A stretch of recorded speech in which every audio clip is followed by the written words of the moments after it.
Finishing, almost done with chapter 11, Nikiyut. Next thing we move on to is Kin'ah, jealousy. Gam hi ena ela chisaron yediyah v'sichlut.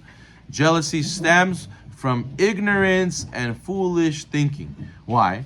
Ki ena mekane marviach chlum la'atzmo v'gam lo mafsid mishu mekane bo. Eno ela mafsid la'atzmo. It says, think about it. If you have jealousy, if I think 50,000 thoughts of jealousy, is the guy who I'm jealous about going to lose his item? Not necessarily. Maybe I'll put Ainara on him, maybe not. And will I get his item because I thought 50,000 thoughts of jealousy? Yeah. No, it doesn't. And what do I gain? All I get is what King Solomon says, Rukav atzamot kin'ah. Envy is the decay of the bones. So let's say a guy has a bone decay.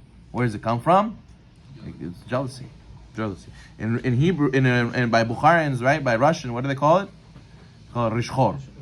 That's Bukhari. Bukhari. Nenevis. Nenevis. So Zavisti. zavisti, jealous, envious. So now rishchor, beard eater, right? Beard eater, right? He eats his own beard. But it comes from a good source because bone decay, the Gemara says, is from the jealousy. So you're eating yourself. You're destroying your own body when you're jealous of the other guy. So you're eating yourself. So now, a person has to know that envy eats away at a person and doesn't let him enjoy what he has. As how many people complain, Rabbi, my wife's not happy. I give her this, I give her that, she's still not happy. I said, what does she do in her free time? Rabbi, you know how some people, you tell them, oh, zubarabota, your teeth work very well, right? Some people, the finger works very well, right?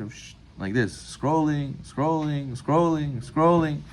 So what happens is they have a good life, but then they see everybody else's, or they see people halfway around the world, their life, and in the end, she says, you see, while you're sleeping, look at him, look at what he has, look what they have, look what they're doing.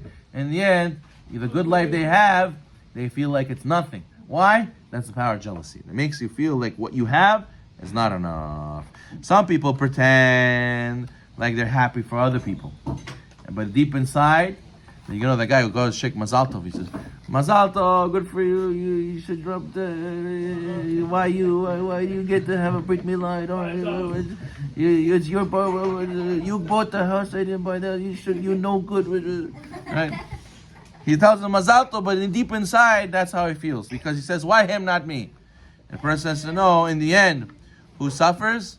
Yourself. You only suffer yourself. And what does Emunah say? What does the Torah say? There's enough wealth to go around. What? Only because there's not left enough money for you. They'll print more money. There'll be enough for you. Or there'll be a house waiting for you. Hashem has every single person like a hair on the head. Everybody has a root. Nobody could touch it unless Hashem decreed that it should be so. And just like the peasant, he sees the princess, he doesn't think that maybe I can marry her. He knows she's out of his league. So too, a person should look at somebody else's properties, other person else's wealth, success. He says, listen, that's not for me. That's off limits. That's meant for him. Why should I even think about it and waste one more minute thinking about it? Problem is that our desires get the best of us. Who's the sister of envy? Jealousy. The sister of envy and jealousy is desire. It fuels. Desire fuels the kin'ah. As it says, as sage is saying, Koel Rabbah, En Adam met v'chatzit ta'avato beyado. A man does not die with half his desires fulfilled. You know what your desires are? You want to fulfill them? Take half of that. Even half you won't fulfill in your whole life. Even half your desires you won't fulfill in your life. Why? Because desire for money and desire for kavod, there is no limits. You have 100, you want 2. You have 2, you want 4. You have 4, ohev kesef, lo yizba kesef. The one who loves money and kavod will never be full of it. As he says, the Simcha Banav Shischa, he says like this, unbelievable. He said very deep. We'll end with this. He says that the ultimate child is driving the world insane. He says, what do you mean? The students ask, Rabbi, what do you mean? He says, there's the ultimate child. You know who he is? He's like, what are you talking about? He says, I asked one of my congregants, why are you schlepping all day, all night? You go home, you destroyed You barely enjoy from your money. You do the rinse, wash, repeat, do the same thing every day. He says, what do you mean, Rabbi? I have to provide for my family. I have to go and provide for my child. So then he goes and provides for his child all his life. Then his child grows up, and he's schlepping, and he's schlepping, and he's doing. I ask him also the same thing. Why are you schlepping? Why are you doing? What do you mean? I have to provide for my child, my kids. Everything's for my kids. And every generation, the same thing.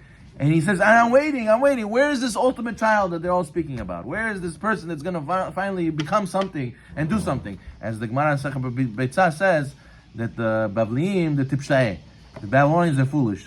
Right? Achli Nahama ben Nahama. They eat bread with bread. So why is the Gemara talking about cuisine? They used to eat porridge with bread. So the Gemara calls it bread with bread. What do we care about their cuisine?